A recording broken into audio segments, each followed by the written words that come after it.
जय जय रघुवीर समर्थ।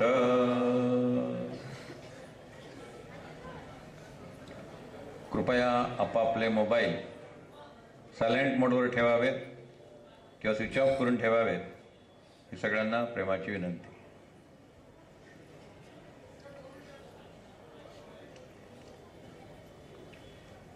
पहिल्या दिवशी आपण प्रस्तावनेचा समाज जेव्हा पाहिला त्यावेळेस आपण बघितलं की काय बोलिले जी येथं या प्रश्नाचं उत्तर देताना समर्थांनी भक्तीचे नियोगे देव निश्चये पावती मानव ऐसा आहे अभिप्राव ये ग्रंथी असं उत्तर देऊन आपल्याला या ग्रंथात भक्तिमार्ग सांगायचा आहे हे स्पष्ट केलेलं आहे। अन्य सर्व संतांप्रमाणे समर्थ रामदास हे भक्तिमार्गी संत होते। समर्थ संप्रदायाची चतुसूत्री सांगताना मुख्य हरिकथा निरूपण, दुसरे ते राजकारण, तिसरे ते सावधपण, चौथा अत्यंत साक्षेप ही सूत्रे त्यांनी सांगितली। त्यात मुख्य हरिकथा निरूपण हा महत्त्वाचा मुद्दा आहे। एक गोष्ट लक्षात ठेवा, पाठभेद करताना लोक असं म्हणतात की पहिले ते हरिकथा निरूपण, पहिले दुसरे तिसरे चौथे असा तो क्रम नाही आहे। हरिकथा मुख्य आहे, राजकारण त्याला पूरक असेल तर चालेल, राजकारण जर हरिकथा खाऊन टाकणार असेल तर चालणार नाही। मुख्य या शब्दाचाच अर्थ असा आहे की पुढचं जे आहे राजकारण, सावधपण आणि साक्षेप हे सगळं हरिकथेसाठी आहे। हरिकथा सेकंडरी नाही आहे। जेव्हा तुम्ही पहिले ते हरिकथा निरूपण, दुसरे ते राजकारण, तिसरे ते सावधपण म्हणता तेव्हा 1 2 3 4 अशी सिरियल ऑर्डर तयार होते। It is not serial order. पाठभेद केल्याने एकदम अर्थ बदलून जातो। सावधपण आहे पण ते हरिकथेला पूरक असलं पाहिजे, कारण मुख्य हरिकथा निरूपण। साक्षेप आहे, प्रयत्नवाद आहे, पण तो मुख्य त्या हरिकथेला पूरक असला पाहिजे। इतर किती विषय जरी असले, मी पुष्कळ राजकारणावरती बोलतो, इतर सगळ्या विषयावरती बोलतो, पण अध्यात्माचा बेस, ईश्वर प्राप्तीचा बेस हा पक्का आहे। सामर्थ्य आहे चळवळीचे, जो जो करील तयाचे, परंतु ते भगवंताचे अधिष्ठान पाहिजे। राजकारणाने आपलं मनाचं अनुसंधान खाऊन टाकता कामा नये। समाज कार्य करत असताना त्या समाज कार्याच्या उलाढालीनं आणि धावपळीनं आपली ध्यानाची एकाग्रता नष्ट होता कामा नये। समर्थाने हे सगळं केलं कारण हरिकथेचा बेस पक्का होता। 12 वर्ष टाकळीच्या वास्तव्यामध्ये, नाशिकमधल्या तपश्चर्येच्या कालखंडात समर्थांनी आपल्या चित्ताची अशी एक अवस्था प्राप्त करून घेतली की बाहेरच्या कुठल्याही घटनेनं ते विचलित होणार नाहीत। आधी बुडाला औरंग्यापापे मिलेंच्या संवार झाला असं म्हणताना समर्थ उत्तेजित झालेले नाही आहेत। त्यांची आतली शांती जी आहे ती आहे तशीच आहे।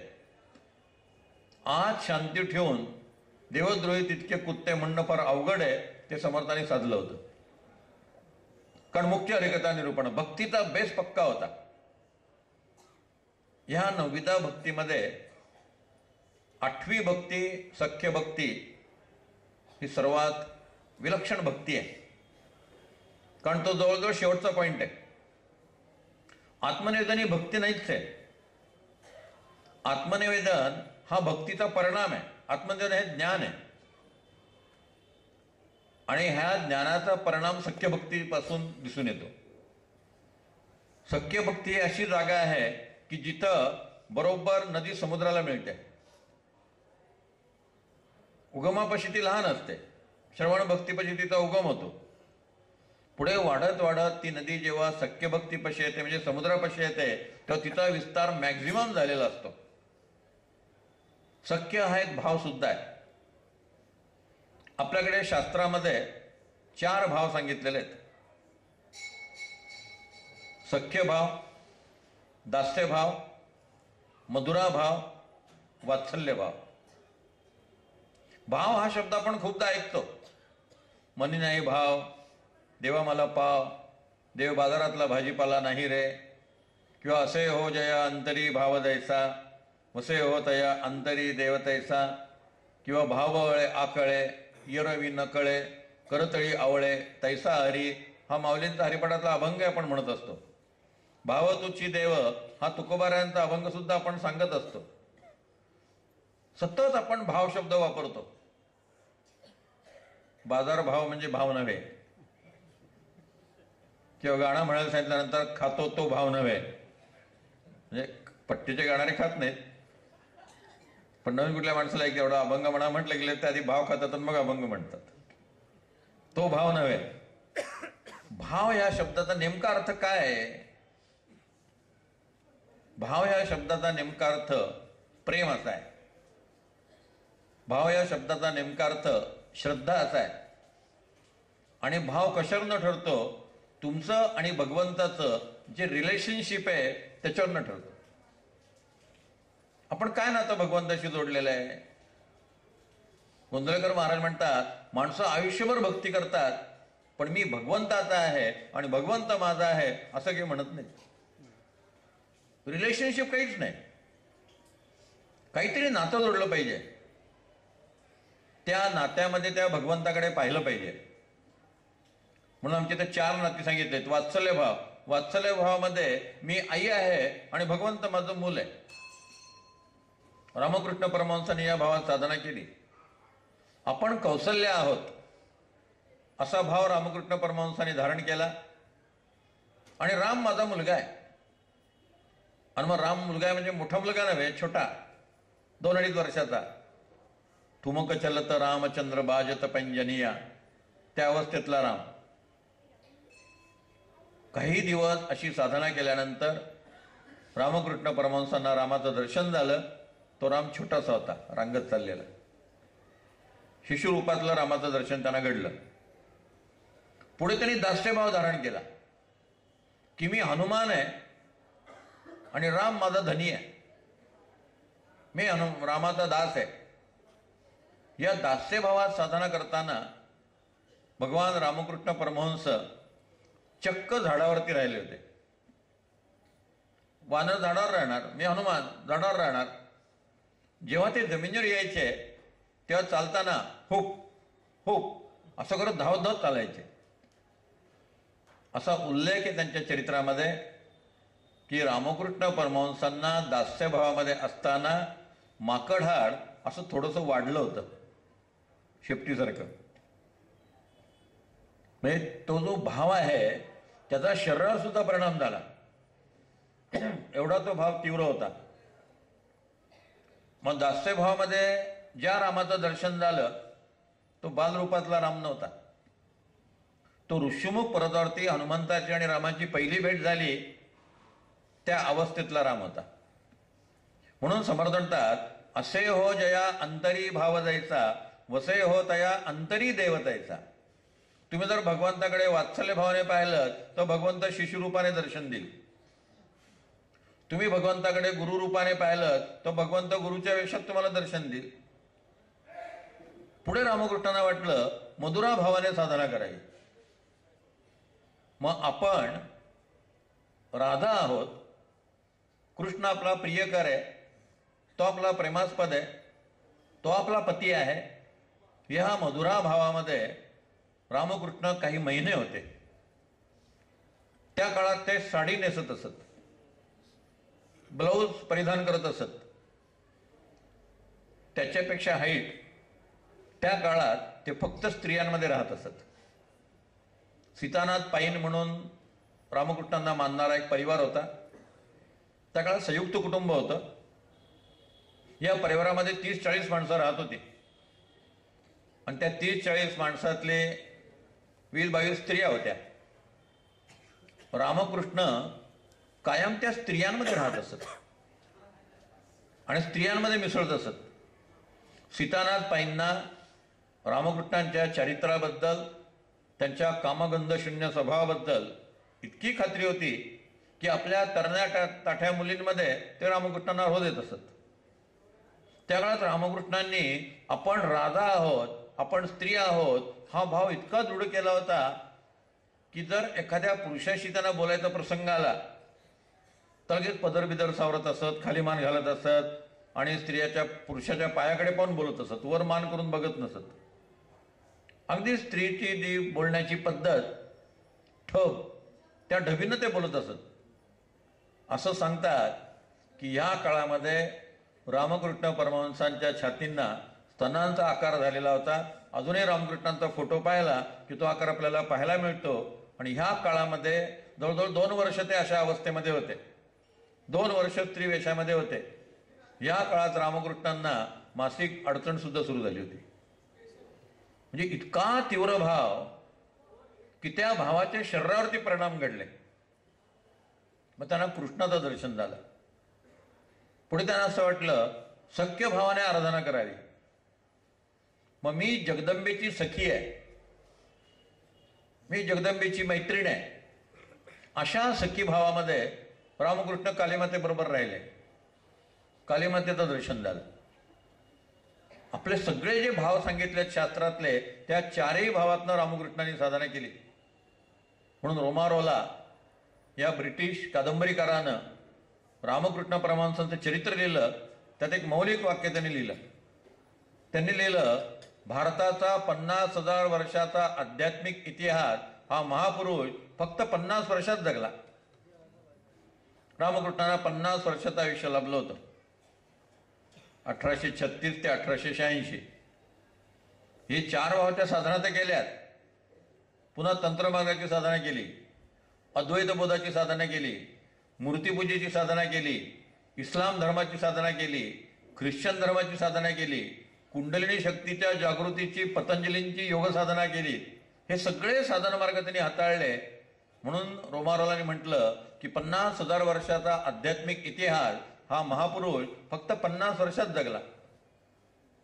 सांगायचा मुद्दा, हे जे वेगवेगळे भाव आहेत त्यातला सख्य भाव म्हणजे मी भगवंताचा मित्र आहे. दास्य भावामध्ये कमीपणा आहे, मी दास आहे, सेवक आहे. सख्य भक्तीमध्ये इक्वल स्टेटस आहे, आम्ही आणि भगवंत बरोबरचे आहोत. या सख्य भावामध्ये समर्थांनी रामाची आराधना केलेली आहे. हा सख्य भाव समर्थांचा मूळ भाव होता.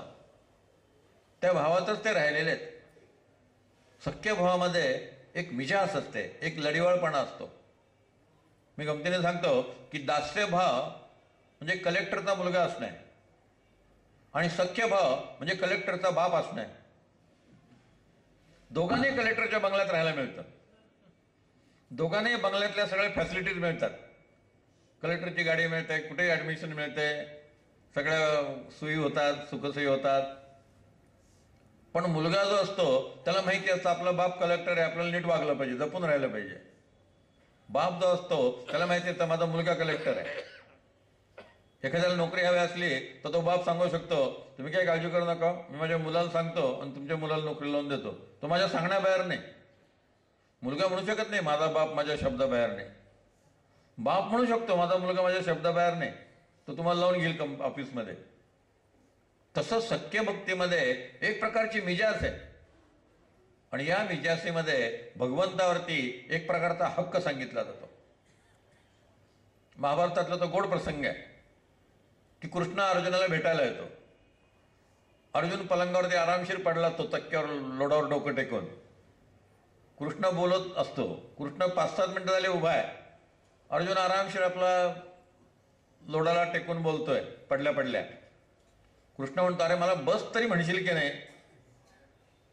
अर्जुन विचारतो तुला बस म्हणून सांगावं इतका तुझ्यात माझ्यात दुरावा केव्हापासून निर्माण झाला. आपल्याला एखाद्या मित्रांनी जर विचारलं का तुम्ही बरेच दिवसात आम्हाला बोलवलं नाही चहाला वगैरे, आपण काय म्हणतो तुम्हाला काय बोलवायला पाहिजे का, तुम्ही या की तुमचंच घर आहे. ही सख्य भक्ती आहे. म्हणून अर्जुनाचं वर्णन करताना तू सख्य भक्तीची मातृका असं ज्ञानेश्वर माऊलींनी वर्णन केलेलं आहे. अर्जुन हे सख्य भक्तीचं उदाहरण आहे, हनुमंत हे दास्य भक्तीचं उदाहरण आहे, बली हे आत्मनिर्धाराचं उदाहरण आहे, नारद हे कीर्तन भक्तीचं उदाहरण आहे, अलीकडच्या काळात होऊन गेलेले गोंदवलेकर महाराज हे नामस्मरण भक्तीचं उदाहरण आहे.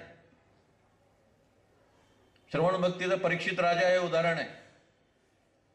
तसे इथं सख्य भक्ती म्हणजे अर्जुन भगवंताशी सख्य. कशाला सख्य म्हणायचं?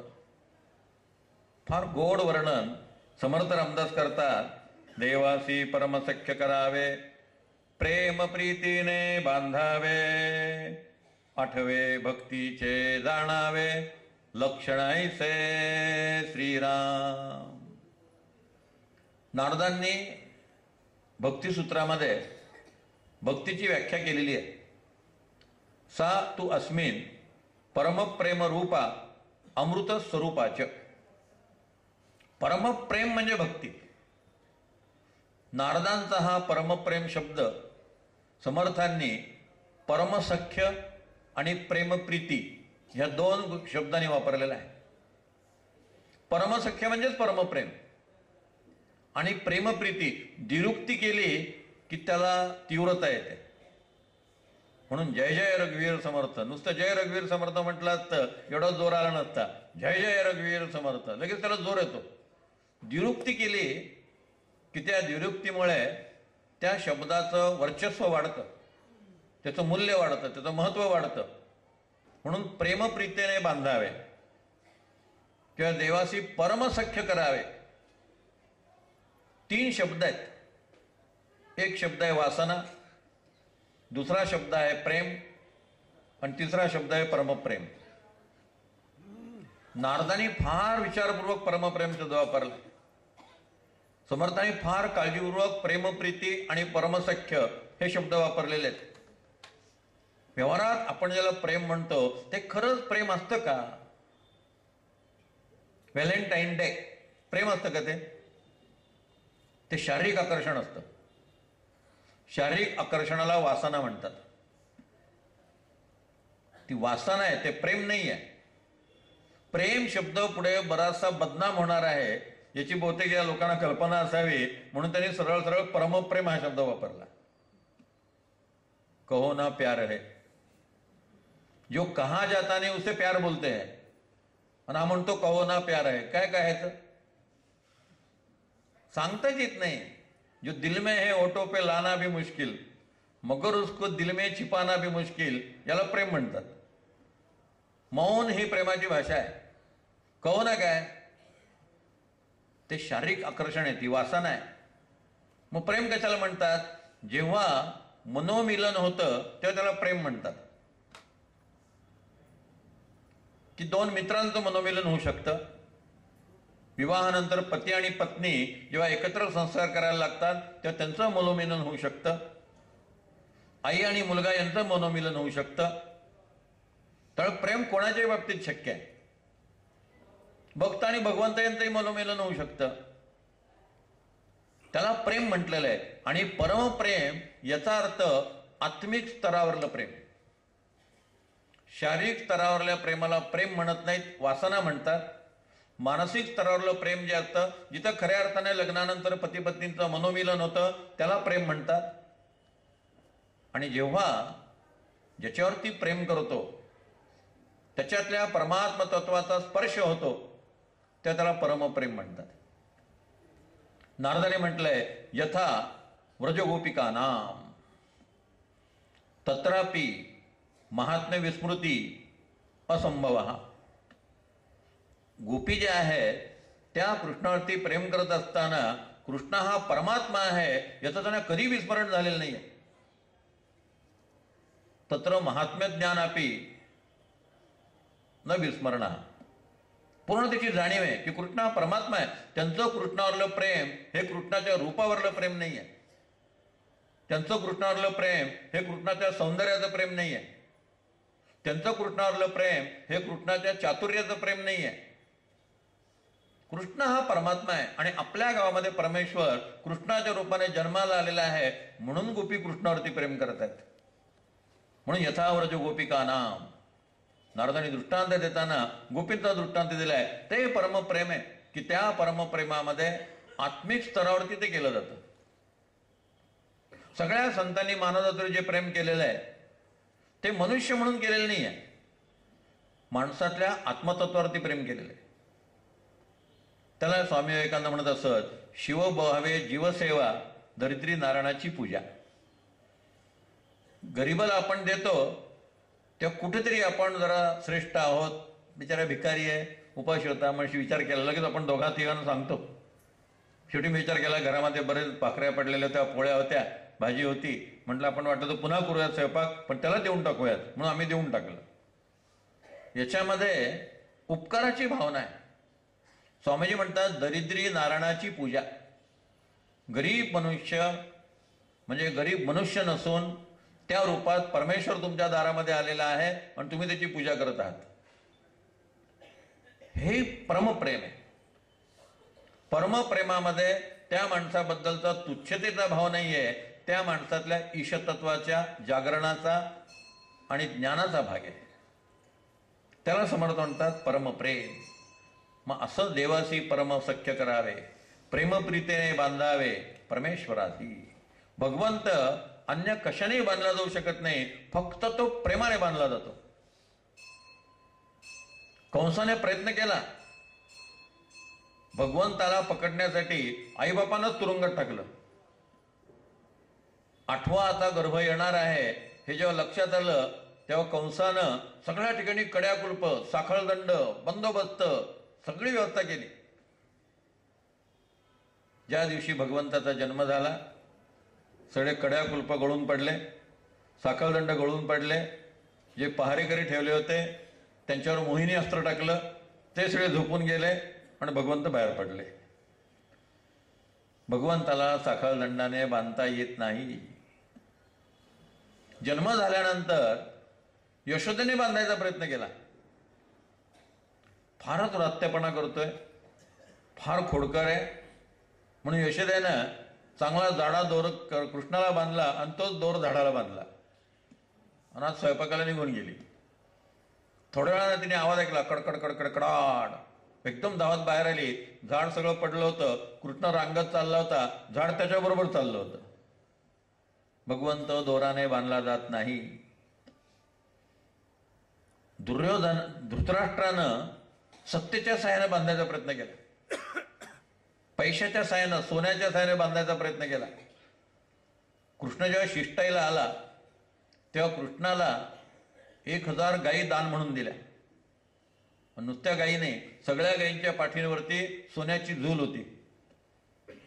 तेव्हा काय दर होता माहिती नाही, पण सोन्याच्या झूल असलेल्या पांघरलेल्या 1000 गायी कृष्णाला दिल्या. कृष्णाची व्यवस्था सर्किट हाऊसला गेली. कृष्ण सर्किट हाऊसला राहायला गेला नाही, तो विदुराकडे गेला. जिथं व्यवस्था आहे तिथं संत जात नाही, जिथं आस्था आहे तिथे संत जातात. जिथं सोय आहे तिथं भगवंत जात नाही, जिथं प्रेम आहे तिथे भगवंत जातो. सगळ्या गोष्टी नाकारल्या, विदुराकडे जाऊन बसला. धृतराष्ट्राला कृष्णाला विकत घेता आलं नाही, पैशानं आणि सोन्यानं बांधून घेता आलं नाही. सत्तेच्या साह्यानं कृष्णाला बांधण्याचा दुर्योधनाने प्रयत्न केला. दरबारात जेव्हा वादावादी झाली आणि कृष्णाने दुर्योधनाला त्याची जागा दाखवून दिली, तेव्हा संतापलेल्या दुर्योधनानं आपल्या सगळ्या पहारेकऱ्यांना सांगितलं की कृष्णाला आत्ताच्या आत्ता अटक करा. भाले घेऊन सगळे पहारेकरी धावले. भगवान श्रीकृष्णाने विश्वरूप दर्शनाचा ट्रेलर दाखवला. विश्वरूप दर्शन अर्जुनाला दाखवलं. 10व्या अध्यायात 11व्या अध्यायात त्या सगळ्याचा विचार आहे. 10व्या अध्यायात विभूती योग आणि मग 11व्या अध्यायात विश्वरूप दर्शन. पण त्या विश्वरूप दर्शनाची एक थोडीशी फिल्म, ट्रेलर असतो ना सिनेमाचा, तसं एक नुसतं उभं केलं चित्र. सगळे पहारेकरी मूर्छित झाले, दुर्योधन मूर्छित झाला आणि जेव्हा सगळे शुद्धीवरती आले तेव्हा कृष्ण इंद्रप्रस्थाला पोहोचलेला होता. तो पांडवांकडे गेलेला होता, तिथं नव्हताच. भगवंताला तुम्ही सत्तेच्या साहाय्याने बांधू शकत नाही. जन्मभराच्या श्वासावरती घेऊन या हरिनाम, बैमी विकत घेतला श्याम. परमेश्वराला तुम्ही विकत घेऊ शकता, पण ते फक्त प्रेमाने विकत घेऊ शकता. सत्तेनं, पैशानं, दांडगाईनं तुम्ही त्याला विकत घेऊ शकत नाही. ममत्वाने बांधायचा प्रयत्न केला, पण यशोदेला त्याला ममत्वाने सुद्धा बांधता आलं नाही. म्हणून प्रेमप्रीतीने बांधावे. जनाबाईंचा अभंग आहे, धरला पंढरीचा चोर, प्रेमे बांधोनिया दोर. ही सख्य भक्ती आहे बघा. पांडुरंगाला काय म्हटलंय? चोर. आपल्याला कोणी चोर म्हटलं तर किती राग येईल. आणि देवाने चोर सहन केला. बहिणाबाई म्हणते, अरे अरे विठ्या, मूळ मायेच्या कारट्या. आता विठ्ठलाला विठ्या म्हणावं का, कारट्या म्हणावं का? प्रेमाने दिलेल्या शिव्या या ओव्या होऊन जातात. पतित पावन नाम ऐकूनी आलो मी द्वारा, पतित पावन नव्हेसी म्हणून जातो माघारा. नामदेव म्हणतात ही सख्य भक्ती आहे. तुकाराम महाराज ते विठ्ठलाला म्हणतात की आम्ही भक्त आहोत म्हणून तुझं अस्तित्व आहे, आम्ही जर तुझी भक्ती केली नाही तू तुला कोण विचारतं. ही सख्य भक्ती आहे. म्हणून म्हटलं सख्य भक्तीमध्ये एक मिजाज आहे. आणि त्या सख्य भक्तीमध्ये भगवंताशी इतकी एकरूपता आहे. अद्वैत बोधाचा शेवटचा टप्पा आहे. नदी आता समुद्राला जाऊन मिळणारच आहे, ती आता सागरच होणार आहे. तो शेवटचा टप्पा म्हणजे सख्य भक्ती आहे. कशाला सख्य म्हणतात? समर्थने जेवढी सुंदर व्याख्या केली आहे ना, एवढी सुंदर व्याख्या तुम्हाला कुठेच पाहायला मिळणार नाही. समर्थ म्हणतात, देवा सजयाची अत्यंत प्रीती, आपण वर्तावे तेणे रीती, ऐसे करता भगवंती, शक्य घडे नेमस्त श्रीराम. भक्ती भाव आणि भजन, निरूपण आणि कथा कीर्तन, प्रेमळ भक्तांचे गायन, आवडे देवा श्रीराम.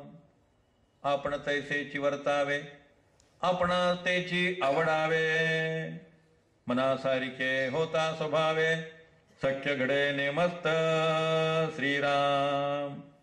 देवाच्या सख्यत्वा कारणे आपले सौख्य सोडून देणे, अनन्य भावे जीवे प्राणे, शरीर तेही वेचावे श्रीराम. सांडोन आपली संसार व्यथा, करीत जावी देवाची चिंता, निरूपण कथा वार्ता, देवाचाची सांगाव्या श्रीराम. देवाच्या सख्यत्वासाठी पडाव्या जीवलगासी तुटी, सर्व अर्पावे सेवटी, प्राण तोही वेचावा श्रीराम. आपले अवघेची जावे, परी देवासी सख्य रहावे, ऐसी प्रीती जीवे भावे, भगवंती लागावी श्रीराम. सख्य भक्तीचं मर्म समर्थाने सांगितलेलं आहे. पहिला नियम, ज्याच्याशी सख्य करायचं असेल त्याला जे आवडतं ते आपल्याला आवडलं पाहिजे. हे प्रेमाचं लक्षण आहे. स्वतःला संपवून टाकणं. देवाच्या सख्यत्वासाठी पणाव्या जीवलगासी तुटी, आपले अवघेची जावे, परी देवासी सख्य राहावे. एका अभंगात समर्थ म्हणतात, माझे सर्व जाओ तुझे सर्व राहो, हाची असे भाव हृदयांतरीचा. माझा हा दृढ भाव आहे की माझं सर्वस्व नाहीचं झालं तरी चालेल, तू शिल्लक राहायला पाहिजे. त्याच्यामध्ये आपलं स्वतःचं अस्तित्व विसर्जित करणं आहे. रजनीशाने एके ठिकाणी म्हटलेलं आहे, प्रेम जीने की कला नहीं है, प्रेम मरने की कला है. प्रेम में जो बचने की कोशिश करते हैं वो मिट जाते हैं. प्रेम में जो मिटने के लिए तैयार रहते हैं वो अमर हो जाते हैं. प्रेम भीख नहीं है, प्रेम समर्पण है. प्रेम मांग नहीं है, प्रेम देन है.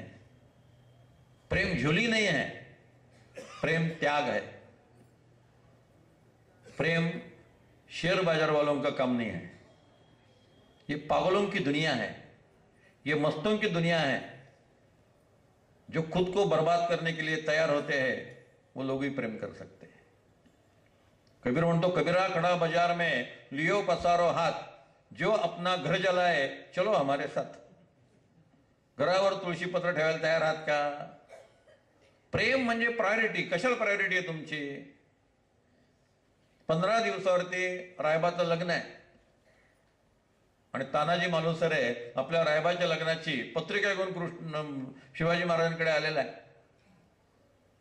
आणि त्यावेळेस विषय काय चाललाय, कोंडाणा कोणी घ्यायचा, कोंडाणा कसा मिळू शकेल. त्या सगळ्या बैठकीला बसलेला आहे, ते सगळं ऐकतो, म्हणतो महाराज मी घेतो की. म्हटलं अरे तुझं लग्न आधी होऊ दे रायबाचं, लग्न झाल्यावर बघू, आधी लगीन कोंडाण्याचं मग रायबाचं. म्हटलं ही प्रायोरिटी. आपले अवघेची जावे परी देवासी परमसख्य राहावे. पहिली प्रायोरिटी भगवंत. आपल्या जीवनात किती प्रायोरिटीज असतात, भगवंत पद एक लास्ट असतं, लास्ट किंवा लास्ट बटवन. इतक्या प्रायोरिटी असतात. अनिकेत शब्द आहे गीतेमध्ये 12व्या अध्यायात भक्ताची लक्षणं सांगताना अनिकेत हे लक्षण सांगितलेलं आहे. अनेक भाषामध्ये दिलेलं आहे. अनिकेत म्हणजे ज्याचं स्वतःचं घर नसतं. अनिकेत या शब्दाचा अचूक अर्थ आहे जो स्वतःच्या हृदयामध्ये कोणालाही घर करू देत नाही. आपल्या हृदयाच्या प्लॉटवरती किती अनधिकृत बांधकाम आहेत. माझी बायको, माझा नवरा, माझा मामा, माझा काका, माझी भाची, मामाच्या गावाला जायचंय, रस्ता होतो लगेच कॉन्क्रीटचा. केवढी बांधकाम आहेत, किती नातेवाईक आहेत. हृदयाच्या प्लॉटवरती फक्त एकच भगवंत. आता हृदय मी या आपुले, चौफाळून या भले, वरी ठेविली पाऊले श्रीगुरूंची. फक्त भगवंत आणि श्रीगुरु यांच्या बाबतीत परमप्रेम शक्य आहे.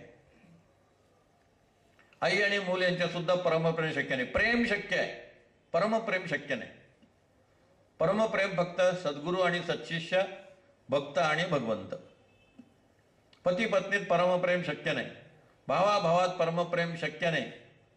या सगळ्यामध्ये प्रेम आहे किंवा काही ठिकाणी वासना आहे, पण परमप्रेम फक्त भगवंताच्या बाबतीत शक्य आहे.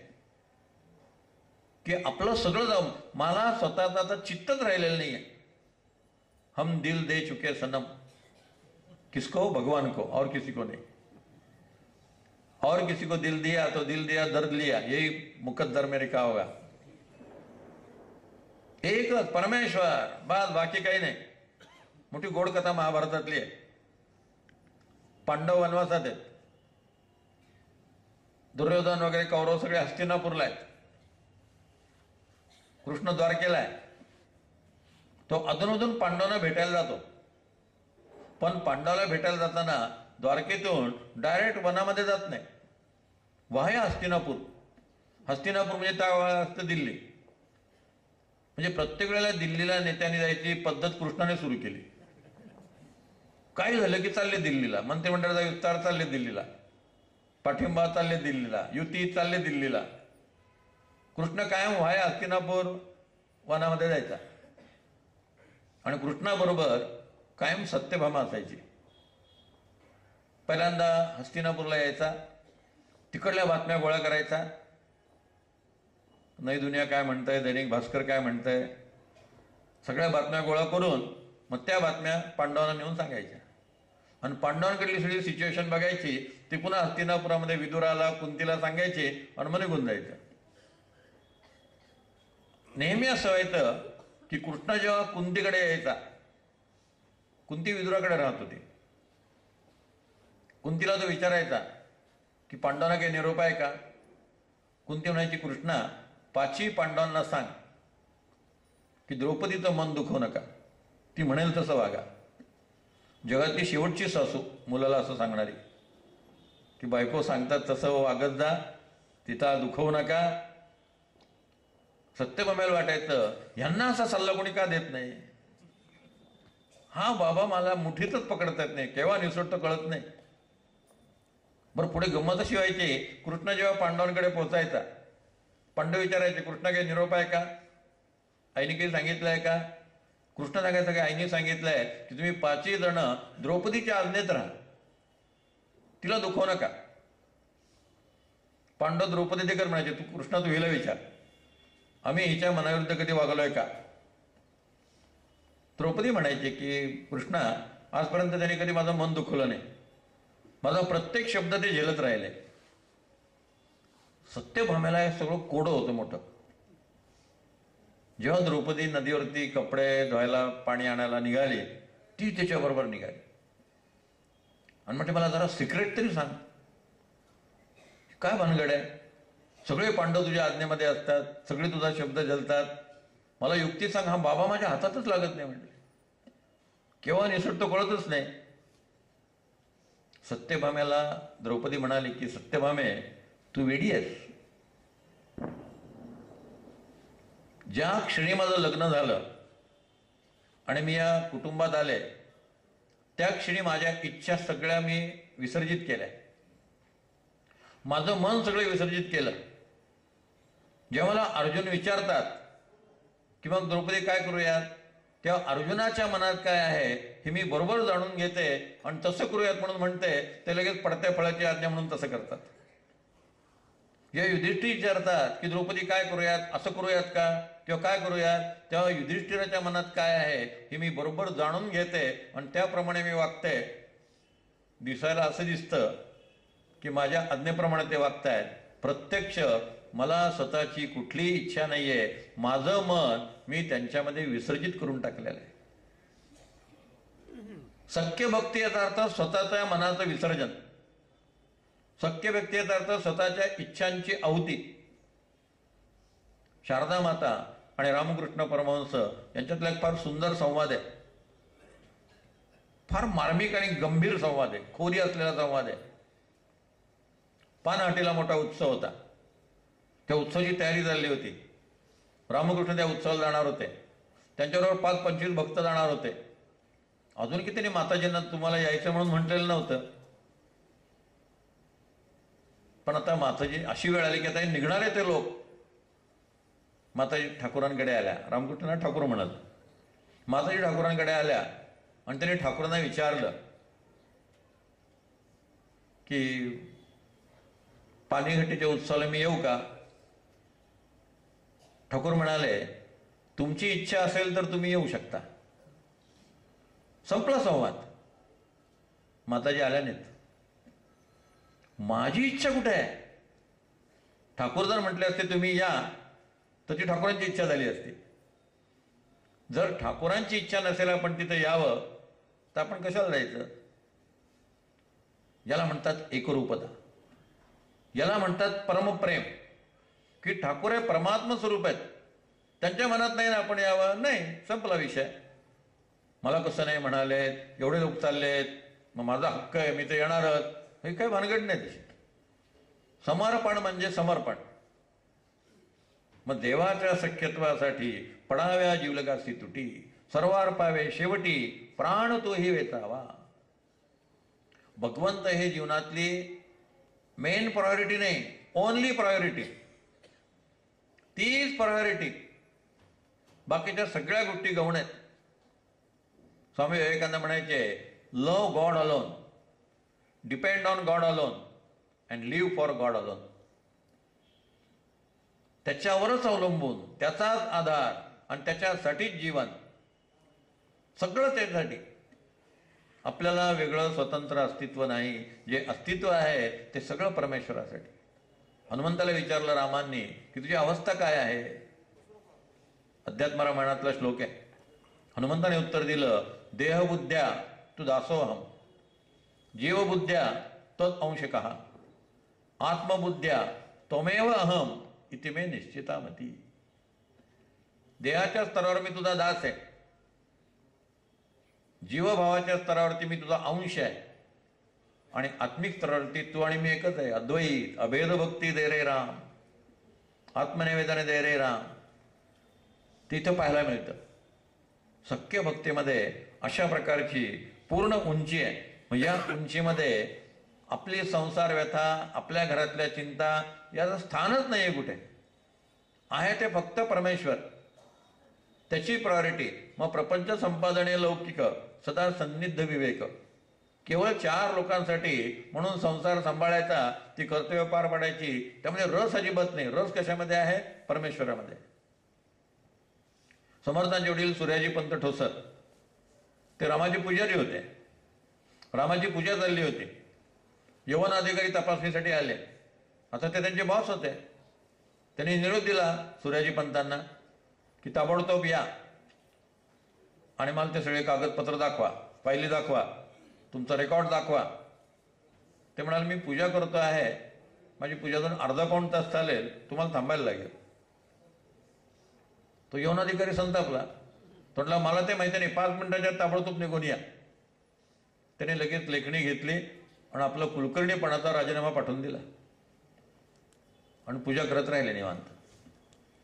ती लेखणी उपलब्ध नाहीये, पण ती लेखणी ज्या कलमदानामध्ये ठेवली जायची ते कलमदान आधी सज्जनगडावरती आहे. आपण जेव्हा रामपंचायतनाचं गडावर दर्शन घेतो तर त्याच्या पुढे जी आडवी पितळी पेटी आहे ते कलमदान आहे. त्यामध्ये बोरू आणि शाईची डबी असायची, शाई ठेवलेली असायची, पावडर असायची आणि एक लाकडी छोटीशी फळी असायची. मग त्या लाकडावरती पावडर टाकायची, थोडं पाणी टाकायचं, त्याची शाई लगेच बोरूनी घासून करायची आणि लिहायचं. लगेच त्याने आपला राजीनामा देऊन टाकला. जीवनातली प्रायोरिटी कोणती? रामचंद्र ही प्रायोरिटी. माता राम मत्पिता रामचंद्र स्वामी राम मत्सखा रामचंद्र सर्वस्वं मे रामचंद्रो दयालु न अन्य जाने नैव जाने न जाने. मला रामाशिवाय दुसरं कोणी माहिती नाही. म्हणून बलराम जेव्हा भेटायला आला हनुमंताला की मी बलराम, त्यातले मला एकच राम माहिती आहे, बलराम आणि बिरराम, बाकीचे राम मला माहिती नाहीत. एक राम भक्त माहिती आहे. भजाया जनी पाहता राम एकू, करी बाण एकू, मुखी शब्द एकू, क्रिया पाहता उद्धरे सर्व लोकू, धरा जानकी नायकाचा विवेकू. त्या रामाशिवाय मी दुसऱ्या कोणालाही जाणत नाही. म्हणून अनन्यता हे भक्तीचं लक्षण नारद मुनी सांगतात. आणि त्या अनन्यतेची व्याख्या करताना नारद म्हणतात अन्य आश्रयो त्यागः सा अनन्यता. इतर कुठलेही आधार वाटता कामा नयेत. आपल्याला पैशाचा आधार वाटतो, नातेवाईकांचा आधार वाटतो, एफडीच्या पावत्यांचा आधार वाटतो, बांधलेल्या घराचा आधार वाटतो, परमेश्वराचा आधार वाटत नाही. सख्य भक्ती म्हणजे फक्त परमेश्वराचा आधार, त्याच्याशिवाय दुसरं कुठलाही आधार नाही. त्या अनन्यतेची व्याख्या करताना रेड्डीश म्हणतात बेसहारे हो जाओ. सगळे आधार टाकून द्या, बेसहारे हो जाओ. आणि एक लक्षात ठेवा, जेव्हा तुम्ही अगतिक असताना परमेश्वराला धावूनच यावं लागतं. जसं ते लहान मुलं असतं, आईची पहिली प्रायोरिटी लहान मुलं असते, कारण तिला माहिती असतं मोठ्या मुलाला मित्र आहेत, नवऱ्याला बाकीच्या पुष्कळ गोष्टी आहेत, माझ्या मुलाला माझ्याशिवाय दुसरं कोणीही नाही. माझ्या मुलीचं जेव्हा लग्न झालं आणि ते आसामला गेले, फोन केला की लगेच फोन उचलायचे, लगेच फोन घ्यायचे, माझ्याशी बोलायचे. जेव्हा तिला मुलगी झाली, मी फोन केला की आमचा जावई सांगायचा नाही नाही ते बाळाला घेतलेलं आहे, अर्ध्या तासाने फोन करा, नाही ते तसं त्या बाळाबरोबर आहे 2 तासांनी फोन करा, नाही ती त्याला झोपवती आहे थोड्या वेळाने फोन करा. आता प्रायोरिटी बदलली, कारण तिला माहिती आहे आपल्या वडिलांना बरेच आधार आहेत, या बाळाला माझ्याशिवाय कोणी आधार नाही आहे. जेव्हा भगवंताच्या लक्षात येतं की आपल्याशिवाय या भक्ताला कोणीही नाही, तेव्हा भगवंत धावून आल्याखेरीज राहत नाही. लोग कहते हैं भगवान आते नहीं, द्रौपदी की तरह तुम बुलाते नहीं. लोग कहते हैं भगवान खाते नहीं, शबरी भिल्लन की तरह तुम खिलाते नहीं. लोग कहते हैं भगवान गाते नहीं, गोपियों की तरह तुम गुनगुनाते नहीं. लोग कहते हैं भगवान सोते नहीं, यशोदा मैया की तरह तुम सुलाते नहीं. जर आपल्याला भगवंताच्या सख्य भक्तीचा असा अनुभव येत नसेल तर आपल्याकडून काहीतरी गडबड आहे. कारण असं जर परमसख्य असेल तर समर्थ म्हणतात ऐसे परमसख्य धरिता देवास लागे भक्तांची चिंता. पांडव लाख जोहरी जळता विवरद्वारे काढिले श्रीराम. देव सख्यत्वर आहे आपणासी, हे तो वर्म आपणाची पासी. आपण वचने बोलावी जैसी, तैसी येती पडसादे श्रीराम. आपण असता अनन्य भावे, देव तत्काळची पावे. आपण त्रास घेता जीवे, देवही त्रासे श्रीराम. जैसे जयाचे भजन, तैसाची देवही आपण. म्हणून हे ओघे जाण, आपणाच पासी श्रीराम. भगवद्गीतेतलं एक वचन समर्थाने संदर्भाला दिलेलं आहे. ये यथा मां प्रपद्यन्ते ताम तथैव भजाम्यहम. जसे लोक मला भजतात मी त्यांना तसा रिस्पॉन्स देतो. जरी भावा असला माईक तरी देव होय महाठक. नवलतयाचे कौतुक जैसाशी तैसा. कारण जाणे भाव अंतर्साक्षी प्राणीमात्रांचा. काय हेतू प्रत्येकाच्या मनामध्ये आहे ते भगवंताला कळतं. तुम्ही जसं त्याच्याशी रिस्पॉन्स कराल तसं तिकडून तुम्हाला रिस्पॉन्स मिळेल. भगवंत हे डेड अस्तित्व नाहीये, लाईव्ह अस्तित्व आहे. भिऊ नकोस, मी तुझ्या पाठीशी आहे असं स्वामींनी लिहिलेलं असतं खाली. आपणही नमस्कार करताना म्हणावं, मी भीत नाही, तुम्ही माझ्या पाठीशी आहात. देव शक्यतेवर आहे आपणासी, हे तो वर्म आपणाची पासी. आपल्यावरती अवलंबून आहे. जर आपल्याला अनुभव आला नाही तर आपल्या भावामध्ये काहीतरी खोट आहे म्हणून लक्षात घ्या. तिकडून रिस्पॉन्स मिळाला नाही असं कधीच होणार नाही. तो आहेच, त्याचं अस्तित्वच आहे, त्याच्याशिवाय दुसरं काही नाहीच आहे. तो सतत आपल्या जवळ आहे. फक्त आपला भाव तो तपासून पाहत असतो. कृष्णाने तपासलं.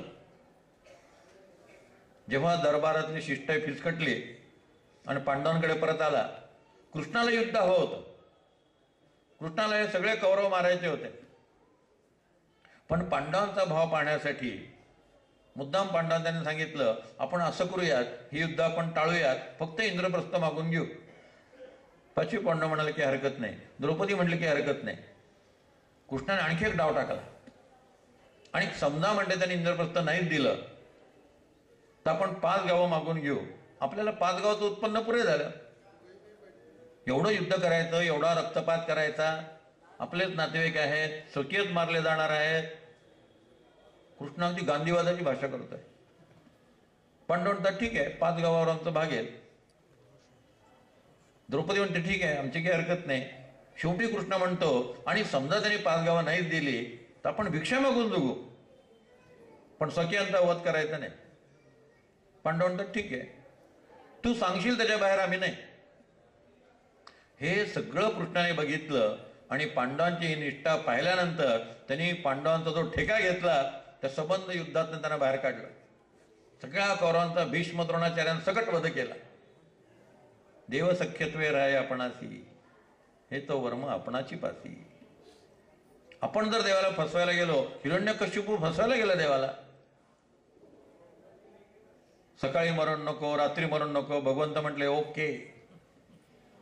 घरामध्ये मरण नको, घराबाहेर नको, भगवंत म्हणते दॅट्स ऑल, ठीक आहे. अस्त्राने मरण नको, शस्त्राने मरण नको, भगवंत म्हटले ॲग्रीड, सगळं मंजूर. एक लक्षात ठेवा, आपल्यापेक्षा भगवंत स्मार्ट आहे. माणसं जेव्हा भगवंताशी ओव्हर स्मार्टनेस करायला लागतात तेव्हा भगवंत त्याला त्याची जागा दाखवून देतो. आपण जर शरणागत असू आणि आपली प्रार्थना जर अंतःकरणापासून असेल तर ती प्रार्थना भगवंतापर्यंत पोहोचली नाही आणि भगवंताला दया आली नाही असं कधी होणार नाही. माझ्या जीवनातला एक प्रसंग मी सांगतो कधी कधी. 1995 साली, बरोबर 20 वर्षापूर्वी मला हार्ट अटॅक आला होता. आणि हार्ट अटॅक आल्यामुळे काही दिवस विश्रांती होती. आणि त्याच समर्थांच्या पादुका पुण्यात आलेल्या होत्या आणि त्या पादुका भिकारदास मारुतीपाशी उतरलेल्या होत्या. तिथून माझं घर 2 मिनिटाच्या अंतरावरती होतं. रोज मी सकाळी 1.5-2 किलोमीटर फिरायला जात होतो. त्यावेळी जाऊन पादुकांचं दर्शन घेणं हे मला फार अवघड नव्हतं. मी समर्थांना पुढं घातलं, साकडं घातलं. समर्थांना म्हटलं, माझी तब्येत बरी नाहीये, तुम्ही मला बघायला येणार आहात की नाही? माझं आणि तुमचं प्रेम हा वन वे ट्रॅफिक आहे का तुमच्याकडून सुद्धा ते आहे? मी इतके वर्ष तुमचं काम करतो आहे, तुम्ही मला बघायला येणार नाही का? मी दर्शनाला येणार नाही, पादुकाची पूजाही नोंदवणार नाही, तुम्ही मला बघायला आलं पाहिजे. आणि एकदाच फक्त साकडं घातलं, त्याच्यानंतर तो विषय सोडून दिला. 5-6 दिवस निघून गेले. घरी मी सांगितलं पत्नीला आणि मुलीला की आपण पादुका नोंदवायच्या नाही, तुम्ही दर्शनाला जायचं नाही, समर्थ आपल्याकडे नक्की येतील, असं घरात त्यांना सांगून ठेवलं. एक दिवस दुपारी 2 वाजता एकदम बेल दाबली. मी दार उघडलं तर मारुतीबा आणि गणपतीबा पादुका घेऊन आले होते. मारुतीने मी विचारलं, म्हणून तुम्ही कसं काय आलात? म्हणजे पलीकडच्या बिल्डिंगमध्ये पादुका पूजा ठरली होती, त्या बाईंची अडचण आल्यामुळे त्यांची पादुका पूजा कॅन्सल झाली. मग विचार केला 1 तास कुठे घालवायचा. मग म्हटलं चिंचोकरांना भेटून घेऊ, म्हणून मी भेटायला आलो. म्हटलं लोग कहते हे भगवान आते नाही, द्रौपदी की तरह तुम बुलाते नाही. देव सख्यत्वे राहे आपणासी, हे तो वर्म आपणाची पासी. ये यथा माम प्रपद्यन्ते ताम तथैव भजाम्यहम. जसा समोरचा रिस्पॉन्स असेल परमेश्वर त्याप्रमाणे वागत राहतो. मग सख्य भक्तीचं रहस्य आपल्यावरती अवलंबून आहे. आपली गडबड काय होते? आपल्या मनासारखे न घडे, तेणे गुणे निष्ठा मोडे, तरी गोष्ट आपणाकडे सहजची आली श्रीराम. मेघ चातकावरी ओळेना, तरी चातक पालटेना, चंद्रवेळेसी उगवेना, तरी चकोर अनन्य श्रीराम. ऐसे असावे सख्यत्व, विवेके धरावे सत्व, भगवंतावरील ममत्व, सांडूची नये श्रीराम. सखा मानावा भगवंत, माता पिता गणगोत, विद्या लक्ष्मी धनचित्त वित्त, सकळही परमात्मा श्रीराम. देवा वेगळे कोणी नाही, ऐसे बोलती सर्वही, परंतु त्यांची निष्ठा काही तैसी नसे श्रीराम. तरी आता ऐसे न करावे, सख्य तरी खरेची करावे, अंतरी सदृढ धरावे परमेश्वरासी श्रीराम. भगवंतावरल्या सख्याच्या नावाखाली आपण भगवंताला फसवायला जातो. काही नाही, परमेश्वराशिवाय कोणी नाही आमचं असं आपण म्हणतो. प्रत्यक्ष तशी आपली भूमिका असते का? प्रभू तुम्ही सज्जनगडावर येणार आहात का? काय समोर तर बोलवतील तेव्हा चिव. किती लबाडीचं उत्तर आहे. समोर तर बोलवतील तेव्हा येऊ. मग इडियट पाहायला गेला होता तेव्हा आमिर खानने काय बोलवलं होतं का? 3 इडियट पाहायला गेला होता तेव्हा. मला माझ्या पुतणीचा फोन आला होता की आम्ही 3 चाललो आहोत म्हटले सिनेमाला, तुम्ही काका तू येतोस का? म्हटलं कुठला सिनेमा आहे? म्हटले 3 इडियट. म्हटलं तुम्ही 3 इडियट पुरेसे आहात, म्हटलं 4था कशाला पाहिजे तुम्हाला? तेव्हा काय त्यांनी काय आमंत्रण दिलं होतं? ब्लॅकचं तिकीट काढतील, वाटेल ते करतील, रिक्षेचा संप असेल तर स्पेशल काहीतरी वाहन करून जातील, पण सिनेमा पाहतील. तेव्हा असेल आमिर खानच्या मनात तर आमच्या पाहण्यात येईल तो आपाप सिनेमा, असं नाही म्हणत. सज्जनगडाच्या बाबतीत समर्थ बोलवतील तेव्हा. बाकी मुलीकडे जातील, जावयाकडे जातील, 15 दिवसाचा परदेशाचा दौरा करून येतील, त्याचे पैसे भरतील 2 लाख 3 लाख, आणि सज्जनगडावर येताना समर्थ बोलवतील तेव्हा. परंतु त्यांची निष्ठा काही तैसी नसे. कोणाला फसवत आहोत? कोणाला धोका देत आहोत? लोक म्हणतात भगवंताने आमचं असं कसं केलं. म्हणजे थोडं मनाविरुद्ध घडलं, वाईट घडलं की लोक म्हणतात भगवंताला आमचं चांगलं पावलं नाही. आता भगवंताला चांगलं पावलं नाही असं कधी होईल का? भगवंत कधीही कोणाचा हित करत नाही. स्पष्ट शब्दात समर्थ मनाच्या श्लोकात म्हणतात, मनात वाचरे पूर्व संचित केले, तया सारिके भोगणे प्राप्त झाले. आपण वाटेल तशी कर्म करायची आणि त्याचे परिणाम भोगायला लागले की देवाला आमचं पावलं म्हणून म्हणायचं. मेघ चातकावरी ओळेना, चंद्रवेळेसी उगवेना, तरी चातक पक्षी आणि चकोर हे जसे त्या मेघाशी आणि चंद्राशी अनन्य राहतात, तसं आपण भगवंताशी अनन्य राहिलं पाहिजे. भक्ताच्या जीवनात आलेलं प्रत्येक संकट हा भगवंताने त्याच्या कल्याणासाठी एक नवीन अध्याय सुरू करण्यासाठी लिहून दिलेला चॅप्टर असतो. अशी पूर्ण धारणा पाहिजे. गोंधळकर महाराजांच्या शब्दात भगवंत ठेवेल तसं. माझी काही तक्रार नाहीये. राजी है मुझसे में जिसमें तेरी रजा है, बस यूं ही वहां हुआ है, बस वो ही वहां हुआ है. सितम हो मुनासिब, सितम चाहते हैं. करम की नजर हो, करम चाहते हैं. मोहब्बत की अपना भरम चाहते हैं. जो तुम चाहते हैं वो हम चाहते हैं. ते जुना गाणं है इसी में प्यार की आबरू, वो जफा करे हम वफा करे. कसेही ते वागले तरी आपलं प्रेम जे आहे ते विचलित होता कामा नये. मग कितीही संकट आली तरी तुकाराम महाराजांसारखी अवस्था, बरे झाले देवा बाईल कर्कशा, बरे झाले देवा वाजले दिवाळे, बरे झाले देवा पडला दुष्काळ. जे घडलं ते आपल्या कल्याणासाठी घडलं. म्हणून आहे तितके देवाचे, ऐसे वर्तणे निश्चयाचे, मूळ तुटे उद्वेगाचे, येणे रीती. आपल्या मनासारखं झालं नाही म्हणून भगवंतावरली निष्ठा जर कमी झाली तर समर्थ म्हणतात, देवाचे जे मनोगत तेचे आपुले उचित, इच्छेसाठी भगवंत अंतरू नये की श्रीराम.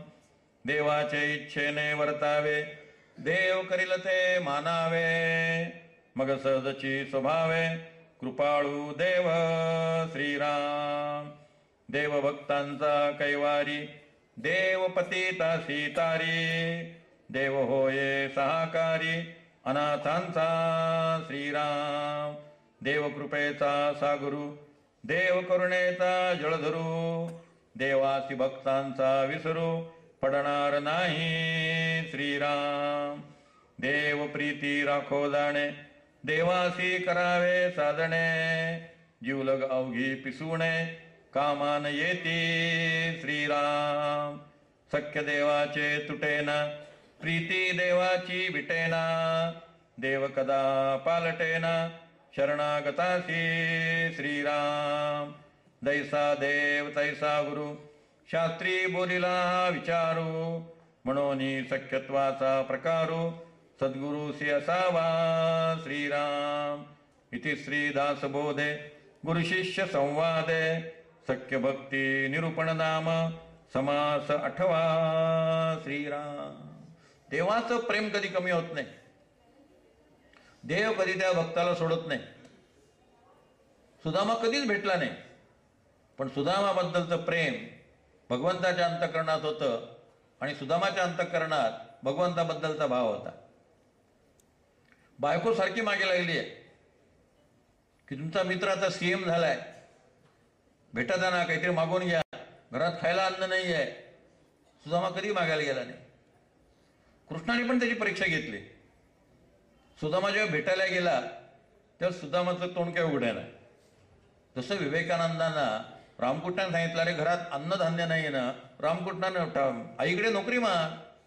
3दा विवेकानंद कालीमातेपाशी गेले, नोकरी मागू शकले नाहीत. आई भक्ती दे, युक्ती दे, विवेक दे, वैराग्य दे, तुझं अखंड स्मरण राहील असं काहीतरी दे, असंच मागितलं.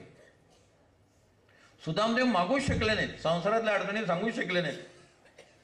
बायकोने घरातनं हाकललं म्हणून ते तिकडे गेले की त्यांना दिला मित्र तरी भेटेल, काही मिळो न मिळो. कृष्णाने सुद्धा काहीच दिलं नाही.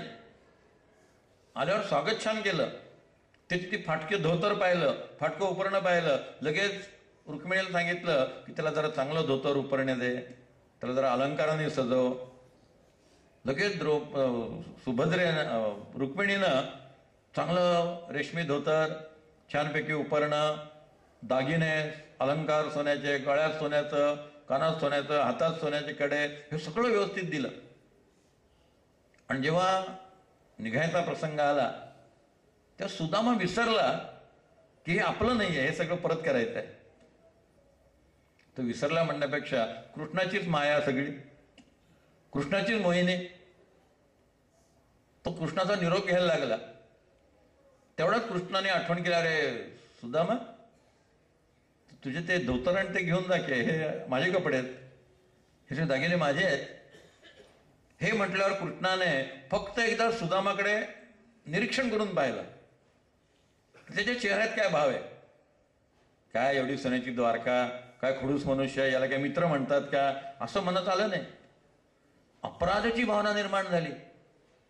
आपल्या हातून चूक कशी झाली. भगवंताचे दागिने, भगवंताची वस्त्र प्रदान करून आपण तसेच कसे निघालो होतो. लगेच रुक्मिणी आली. रुक्मिणीने ते फाटकं धोतर, फाटकं उपरणं जपूनच ठेवलं. बायका फाटके कपडे जपून ठेवतात, बोरणीला देता येतात, भांडी घेता येतात 4. आमच्या महाराष्ट्रात ना इथं काय परिस्थिती माहिती नाही, पण त्याने लगेच ते कपडे दिले.